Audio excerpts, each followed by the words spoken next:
It was live from the Queen City, Charlotte, North Carolina, SmackDown on February 9th, 2024, and that is what we are talking about today. Welcome to Brawling Buzz. I'm your host, Aaron Arnett. So thankful that you are here listening to this, watching this, wherever you are. If you're on Apple Podcasts, if you're on Spotify, please hit that subscribe button. If you're on YouTube, give a good people's elbow to the like button, to the subscribe button. Share this podcast if you think it's worth your wrestling friends hearing. Thank you so much. Today we are reviewing the SmackDown that happened last night. That was the aftermath of the big WrestleMania XL kickoff, which I guess, first things first, I should just say, it sounds like instead of calling this WrestleMania 40, they are calling it WrestleMania XL. Maybe you guys noticed that before I did. But I just happened to notice that last night when anybody was talking about WrestleMania, they referred to it as WrestleMania XL. And that's fine. I guess that's how we're referring to it, because it is going to be the most extra large WrestleMania that we have ever experienced up to this point. So thank you for being here. Let's just get right to it. We will review everything that happened on SmackDown. And in case you're not following us on Instagram, make sure you do that. It's Brawling Buzz, just like on YouTube, and brawlingbuzz.com, where you can see every week. In addition to doing this podcast, I also will write a blog post once a week, just to give you something to read, or in case there's any breaking news out there, because the podcast is really mainly a once a week sort of thing, unless there's something that is just so epic that we need to talk about. And then we will do an emergency podcast like we did this week with the WrestleMania XL kickoff show from Las Vegas, which you can find that anywhere that you listen to podcasts, namely this one, Brawling Buzz. So to kick off SmackDown, Triple H comes out, and I thought it was very interesting that Triple H, I don't get what his reasoning is, to be honest with you. His reasoning behind whether or not he uses whatever theme song he does. And I say this because it seems like every so often he'll come out with his Time to Play the Game theme song, and other times he'll come out with a bow down to the king. Like, and what decides whether or not he's doing that, I don't know. The thing that I know for sure is that on Thursday night at the kickoff, he came out to his classic song, the Time to Play the Game.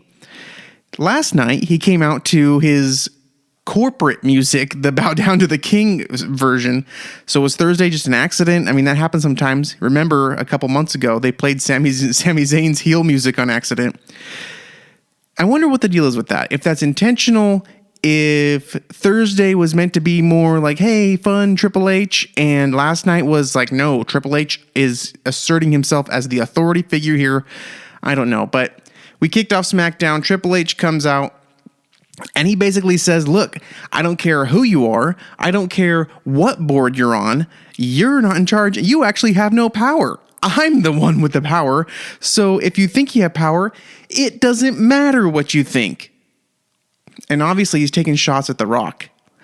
And this morning I was reading in the internet wrestling community, and people are seeming to think that Triple H is going to come back and have one more match with The Rock.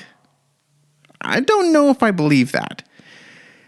If you didn't know or you don't recall, Triple H had some sort of heart problem that basically retired him forcefully from the ring and put him solely in a executive position, taking him out of action in the ring. And we haven't really seen him insert himself too much into storylines up to this point. And people are speculating that maybe this means that Triple H is going to have one more match against The Rock. That would be interesting. I mean, I gotta say, is it likely? I'm not sure. The one thing that I do know is that if The Rock were to have a final match, it would make sense to have it against Triple H, because Triple H was one of his first rivalries he ever had, winning the Intercontinental title from Triple H. And so maybe that would be a way for them to both call it quits, hang it up, Rock and Triple H. But of course, that would have to happen after some point when The Rock finally faces Roman Reigns.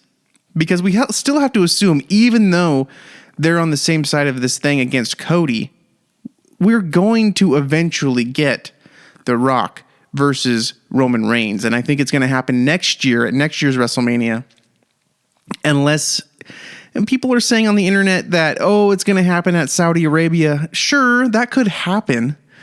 But I don't have the feeling that The Rock is going to do anything in wrestling that huge unless it's at WrestleMania. Yes, there's money involved, and people will do anything if the price is right. But I think for The Rock, it's more than about money. It's about the legend. It's about the history. And history happens ordinarily at WrestleMania. So after Triple H makes that announcement, he hands it over to Nick Aldis and Adam Pearce.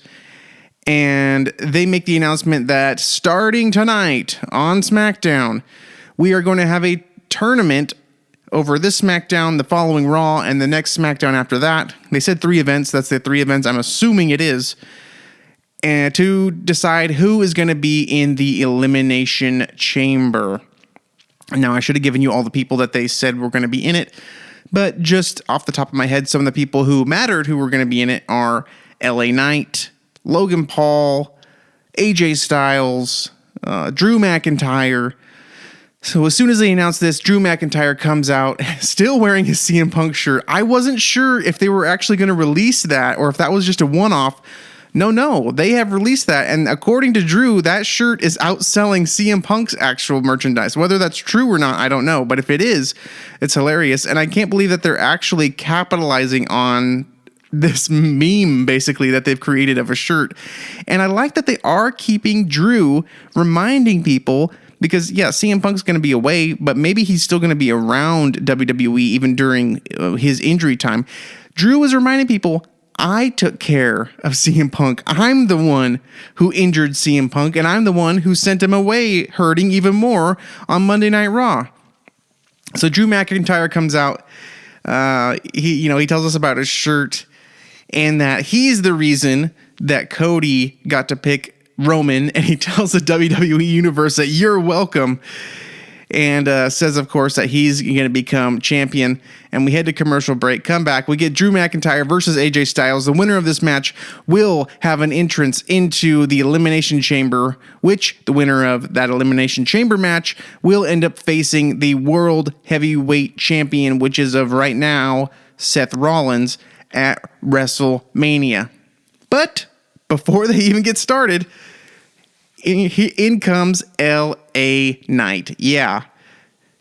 L.A. Knight did a great job on commentary. I mean, I think it was one of the best showings that L.A. Knight has had in a very long time as it comes to being on the mic or whatever. He did a great job on commentary, had a little thing going where he spilt water on AJ Styles. And I got to tell you, I'm a little disappointed in the direction that I think this is going. I really want to see LA Knight go for one of the championships in WWE. And LA Knight ended up costing AJ Styles the match. Drew McIntyre went on to get the victory. And LA Knight has his match next week to decide whether or not he gets to go in the Elimination Chamber. And I'm pretty sure what is going to end up happening here is that we're going to have LA Knight versus AJ Styles at WrestleMania, which unfortunately means that LA Knight is probably not going to be in the Elimination Chamber. And that, honestly, it disappoints me because LA Knight, he's just on this skyrocketing of a thing. I mean, when you look at the landscape of the WWE right now, I don't think a lot of people would say this, but I would say that if you're looking at like who's the top people, not including Roman Reigns, part-timers, it's got to be Cody and LA Knight are the two most over people in WWE, and LA Knight just keeps getting pushed down and down and down, and I don't know if it's his age, but there's other guys who are on top. Roman's the same age as LA Knight, and they have no problem with that. Maybe they just don't trust him. I don't know, but one thing I thought was hilarious, Wade Barrett says, "My loins have been tingling ever since you sat down here, LA Knight." That's creepy, man. That's a creepy thing to say. So yeah, I mean, we're going to see AJ versus LA Knight at WrestleMania. I would be surprised if we didn't. It seems like that's what they have been building towards ever since when AJ Knight came back. Remember, Randy Orton came back, LA Knights with Randy Orton. All of a sudden, AJ Styles comes along. Those three guys end up facing Roman Reigns last month at Royal Rumble. But ever since AJ Styles came back, he's had this thing with LA Knight where he's mad that, the Bloodline took out AJ, and then who swooped in according to AJ Styles? LA Knight did. And so I think that what we're building towards is a slow build, a slow burn that's going to ramp up in the next couple months, where we get a WrestleMania match of LA Knight, AJ Styles, and who knows what sort of stipulations will be involved with that. But I would love to see LA Knight get a shot at a title. I thought that he was going to be the guy facing Logan Paul for the U.S. title. Now, I guess not. Next, we get this really odd segment with Pretty Deadly. They're out on the water somewhere. I don't know if this was somewhere near where they were in Charlotte. It could have been on a lake or something. And there's this animated Queen Elizabeth in the sky, and they're upset because Pete Dunne apparently broke the fingers of Elton Quan or whatever his name is. Pretty Deadly. I never remember that. Elton Prince and I can't remember the other guy in Pretty Deadly, but it was a really weird segment. And then we get Bianca Belaire and Minchin in a Elimination Chamber qualifying match of their own. So we're doing the same thing with the ladies that we're doing with the men, having these qualifying matches to see who gets in the Elimination Chamber. And I thought this was actually a pretty good showing from both of these ladies. I mean, Minchin, we haven't really seen wrestle forever until recently when AJ Styles is like 1 foot in, 1 foot out in the OC. And so she's been wrestling, copying some of AJ Styles' moves, and she's been doing great. And I feel weird about the guys that are with her, the OC, because like literally all they do is come out and high five her and stuff, and then they go back. Like, do they ever get to wrestle matches anymore? Maybe they're wrestling house shows, dark matches, but when have they wrestled last on TV? I would be interested to see that. I feel like the last time I remember them being in a match on TV was all the way back when the Usos were still tag team champions. I could be wrong. Somebody comment below and let me know, when was the date of their last, what is their Luke, or I can't remember their names. I don't want to misspeak on that, but the fact that I don't know their names shows that it's been a long time since they've been on TV. So Bianca Belaire ends up getting the victory. Feel good for her. She looked great. She was doing great. Are we going to get Becky and Rhea Ripley at WrestleMania, though? Like, is all of this kind of just meh? What I don't understand what they're doing this year is they're having all these people have these confrontations with the champions, and then they start to point towards what the match is going to be at WrestleMania, but then we're having this tournament and everything, and they have to win to get there. And to me, it feels like you look at the WrestleMania kickoff on Thursday in Las Vegas. Becky Lynch came out and basically challenged Rhea Ripley, saying, I'm going to win the Elimination Chamber and I'm coming. They didn't feature anybody else. No one else who would go for that championship was featured. Is this just a big misdirection to make us think that obviously that Becky's going to win? It could be. But either way, I just don't feel good about it. I feel like it should be a little bit more ambiguous so that the winner of the Elimination Chamber match is not so obvious. Don't telegraph it out to us that Becky is going to be the one winning, because there's still plenty of time between Elimination Chamber and WrestleMania to advertise that match. So leave us in a little bit more wonder. Don't just, bringing Becky out at the kickoff event, to me, shows that they're going in that direction. Of course, anything could change. Card subject to change. But to me, it takes surprise out of it. And I don't care for Becky Lynch anyway. In the same way I don't care for her husband, Seth Rollins. I actually think I like her a little bit better. She has more of a distinguished character. Seth, I'm telling you, why isn't he a heel? And tell me he's not. Prove to me somehow that he's not a heel. That doesn't have to do with the crowd reaction. Because the crowd cheers for Roman Reigns. When Roman Reigns says, acknowledge me, they don't boo him like they do Dominick Mysterio. People all stand up and point their fingers to the sky. Whoa, we're the ones. So after that Bianca Belaire match, we get Braun Breaker talking to Triple H, trying to figure out which brand that he should pick. And he's interrupted by who? None other than Paul Heyman. And Paul Heyman tells Triple H that, you know what? Forget it. I'll come back. I don't want to interrupt. I'll come back. But when I do, it'll be next week. And when I come back, I'll be back with the Tribal Chief and The Rock. And so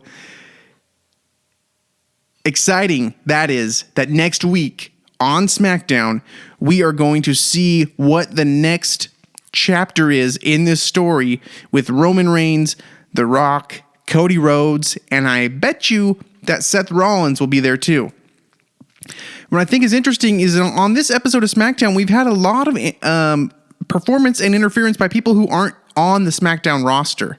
And it makes me wonder if leading up to WrestleMania, if Rock and Roman are going to start showing up on Raw to run interference there, creating this whole mess that Triple H has to take care of. I think it's so interesting that a week ago, nobody would have thought that this is the story that we have leading up to WrestleMania and to Elimination Chamber. All the talk was Rock is taking Cody's spot at WrestleMania. Well, now look what we have. The Rock has joined the Bloodline. And another thing that you need to think about in all this is think about all of the power struggle that has been implicit and explicit with the Bloodline. Last year, we had this conflict where Jey Uso, he's going to be the next tribal chief. He ends up out of the Bloodline and moves to Raw. Okay, so there's a struggle there. It's going to be Jey. Oops, no, it's not. He's out of the Bloodline. Then the next logical thing would be that Jimmy is the heir to the throne of the Bloodline. But what do we see as of late? Roman names Solo Sikoa as the next head of the Bloodline. So that creates conflict between Solo and Jimmy, which we haven't really seen manifest so far. We've seen little hints, and we've seen little smirks and things like that, but we haven't really seen the two really clash. So far, they're really meshing. We haven't seen a clash really happen between the two, but that's always there. And every so often, we see little tiny glimmers of Solo not really agreeing with the way that Roman wants things done. It doesn't happen very often, but if you pay attention, you see little looks on his face where he wants to be there next. But now, we have The Rock involved.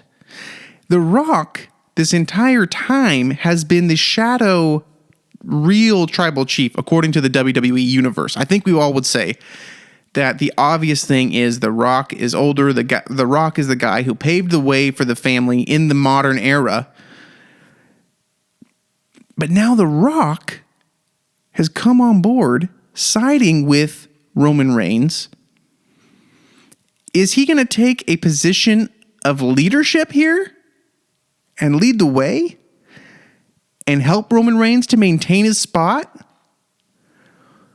Maybe he will, but then eventually the pieces will start to crumble. People will start whispering things, saying, well, hey, The Rock's running the show here. He's the real tribal chief. Maybe you have Jimmy, who already, I love Jimmy's character since they split him and Jay up. I mean, Jay, I think he's been great as main event Jey Uso. He hasn't really been so much main event Jey Uso since having the tag titles with Cody Rhodes. But he's on his way. If he ends up challenging Gunther and winning that IC title from him, hey, good for him.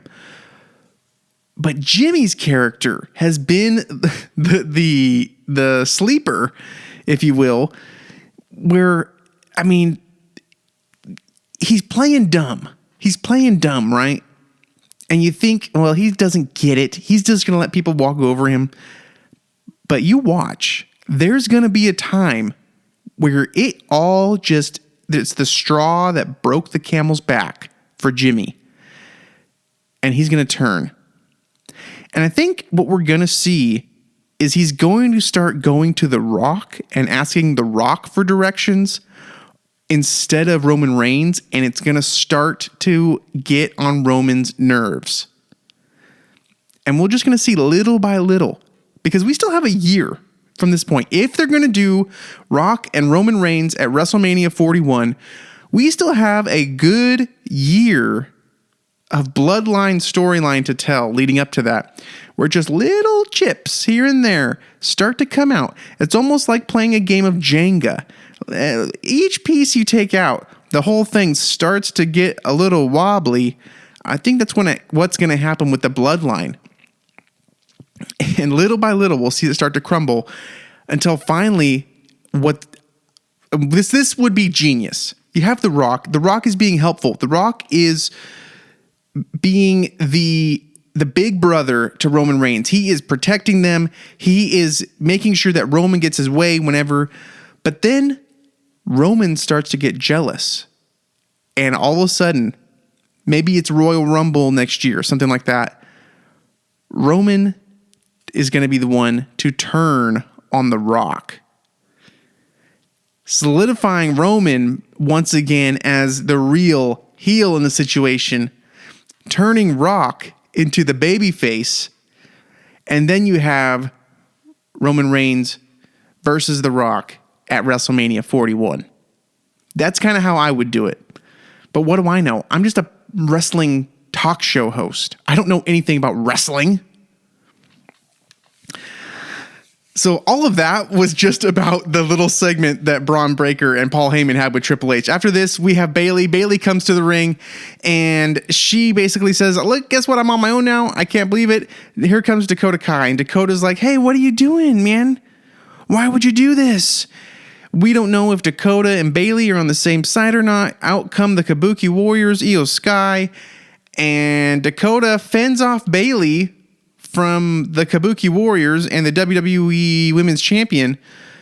But then we still don't know. It's kind of iffy with Bayley. She did save Bayley, but she was kind of, acting like a dog that's been like spanked too hard and is always afraid of you when you try to pet it. Not your own dog, someone else's dog. That's how Dakota was acting. So don't know what we're going to see here. I was saying this last week.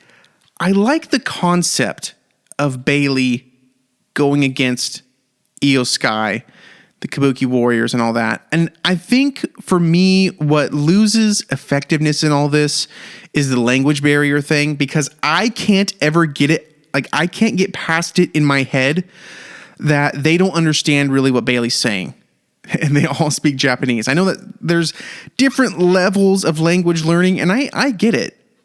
I'm bilingual myself, so I understand that at a certain level, when you're learning a new language, you start to understand a lot more than you are able to speak. I totally get that 100%. But I think that's the thing that for me makes the Bayley and the Kabuki Warriors segments unbelievable for me, is because I know that there's a language barrier in real life. And it just feels awkward. And then when people like Bayley will insert the Japanese stuff, it's like, it's fake. I don't think she actually speaks Japanese unless she's taken advantage of the WWE language course offerings like John Cena did and learned Mandarin. So it just always feels weird to me. I just hope that it ramps up and gets a little better.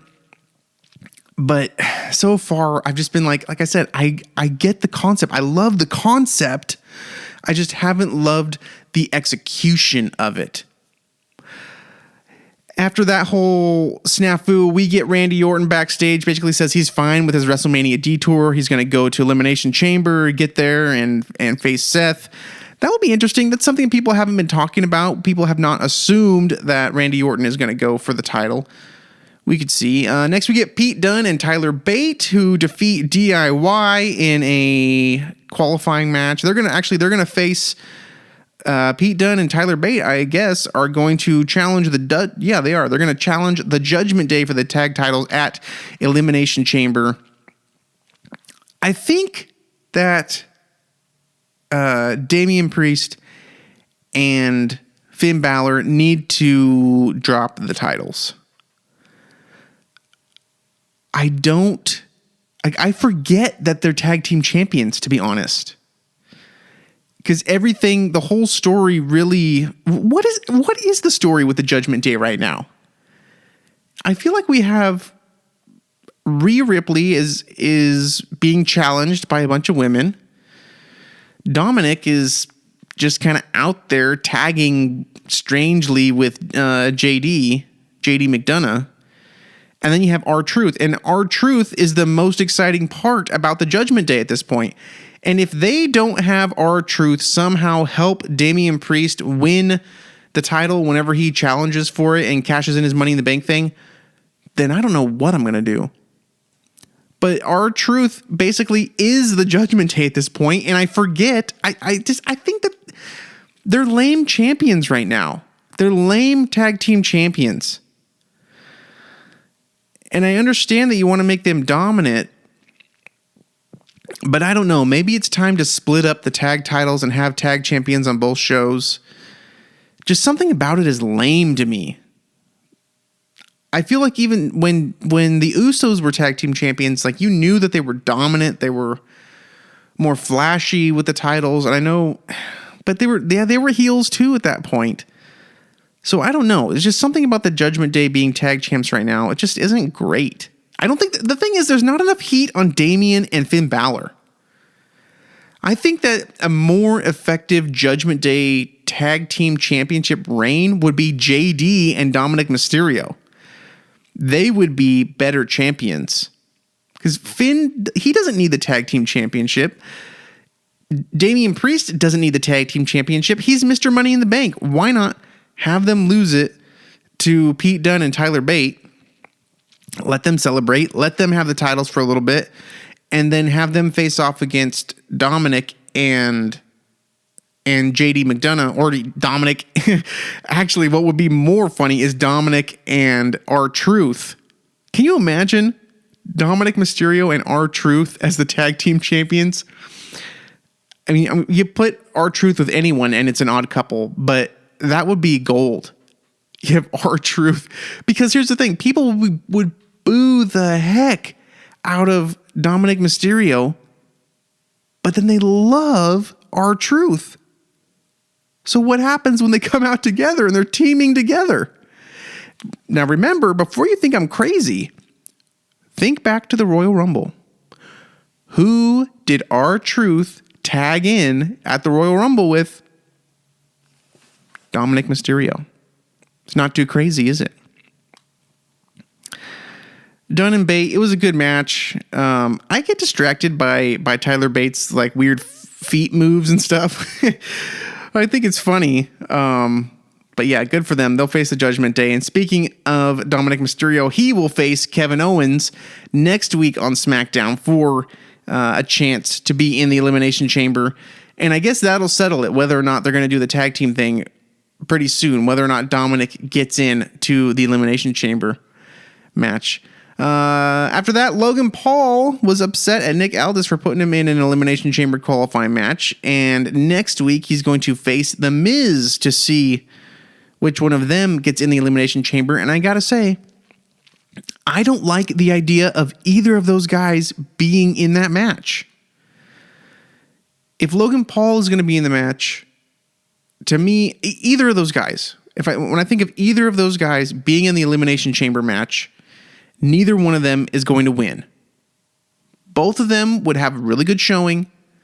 I think it would be an excellent opportunity for Logan Paul to show off some of his moves and stuff, and I'm sure we would get some really awesome high-flying stuff from Logan Paul, but they're not going to put 2 belts on Logan Paul, are they? Can you imagine Logan? Well, I mean, they could. Look how long we've had a supposed babyface champion on Raw. Over a year, almost a year at this point. Yeah. We could have a heel champion, and it could be Logan Paul. Logan Paul, 2-belt Logan Paul, which would put him on an oddly similar level with Roman Reigns. I don't want that. I don't think you do either. Lastly, we have our main event with Sami Zayne versus Randy Orton for an Elimination Chamber qualifying match, because that's all we got tonight. Out of that match, it was a good match.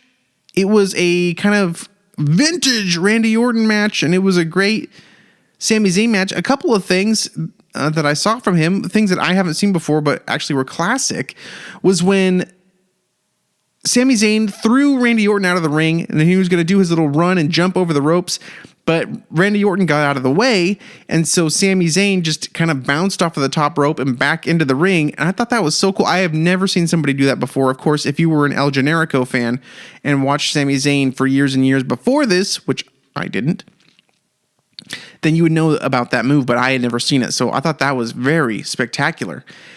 And then, has the Blue Thunderbomb ever defeated anyone? Because in the couple of years that I've been watching Sami Zayn, I've never seen somebody go for a 3 count after being made subject to that move. Have you? I haven't. It's a great move. I mean, it's a great looking move. I love it. But you never get the 3 count. Orton ends up winning with an RKO out of nowhere, and we end the episode with Drew McIntyre and Randy Orton facing off. That's going to lead to something. I think that's, when you look at what are we pointing to in the future at the end of this SmackDown? What are the things that we have to look forward to in the future? One of them is possibly LA Knight versus AJ Styles, which would be a good match. For me, it's not what I want. I see LA Knight versus AJ Styles as just another match. Why aren't they putting a championship on LA Knight? I don't get it. But it's all about the journey, especially in this business. That's one thing we have to look forward to. The other thing we have to look forward to is Bayley facing off more with Io Sky and what that whole situation is. And then we have Randy Orton and Drew McIntyre. Will that end up evolving into a match at WrestleMania or something? I mean, Drew McIntyre has been all over the place. And I feel like what I was thinking about as I was watching SmackDown last night and Raw on Monday, I felt like Drew McIntyre was just kind of oddly inserted to a lot of this stuff. Like, why is Drew there? What is he doing? Is Drew going to win the Elimination Chamber and end up beating Seth Rollins? That's very possible. They've been kind of building him up this way. And who else on the Raw roster, as you look at it right now, would be a formidable opponent? I can't think of anyone else. The thing that I've been thinking about, though, is we had all assumed that this WrestleMania, we were going to see CM Punk versus Seth Rollins. With CM Punk being out for about 6 months out of the ring, they're not just going to have him come back immediately and go for Seth Rollins. What sense would that make? We would be bored of it. If CM Punk came back and said, "Hey, Seth, I'm coming for you right now," Well, when does he come back? He comes back at SummerSlam or right after SummerSlam, something like that. And then we just have CM Punk mad at Seth Rollins all the way until the next WrestleMania. I don't think that makes sense. What I do think makes sense, and I hope this is what they're laying the groundwork for, is when keep Drew reminding everyone that Seth Rollins, that he is the one who injured CM Punk every week. And they're doing a great job of this. And I heard Bully Ray saying this as well. Like, he needs to remind people every single week that he's the one who knocked CM Punk out of action. Now, here's my take on all of this. When CM Punk comes back, he's going to need something that matters to hold him over until we see the rivalry start to pop up again with Seth Rollins leading up to WrestleMania. Drew McIntyre is a great guy to be that. Drew has been excellent. I mean, Drew has basically been the voice of the internet wrestling community since the Royal Rumble. And it's interesting as well because it's almost like he is being a Scottish version of CM Punk from 10 years ago. Telling Cody that he knew this would happen, that The Rock would screw him out of his opportunity. You know, saying other things that are like meta in a way, in that he's criticizing WWE for what they're doing and being on the side of the internet wrestling community with things like with the We Want Cody movement and all that. He tells CM Punk that he prayed that he would get injured, and then he did. I think that I, to be honest, don't really like Drew McIntyre, the character. But I've liked this. And I think that if he is able to hold this up for the next 6 months, he could face off with a number of people, build him up, CM Punk comes back, and every week, the whole time, Drew has been reminding us he's the one who took CM Punk out of action. When that day finally comes where CM Punk comes back and Drew is the guy, I think that we're going to see fireworks fly and we're going to have a good time in the off season, if you will, until WrestleMania. Well, that does it for this episode of Brawling Buzz, reviewing SmackDown from February 9th, 2024. I want to thank you for listening to this. Thank you for watching it. Remind you, hit the subscribe button. If you're on YouTube, hit the like button. If you're on Apple or Spotify, please leave us a 5-star review and comment below. Let me know what you think about what you liked, what you didn't like about SmackDown, and I'll address those comments next week on the program. Be sure to follow us on Instagram and go to brawlingbuzz.com to sign up for our newsletter. That is one of the most important things. Sign up for our email newsletter at brawlingbuzz.com. Until then, thank you. I'm Aaron Arnett. We will see you next time as we find out what happens when The Rock and Roman Reigns come back to SmackDown live next week, and we will talk about it right after that. Bye-bye.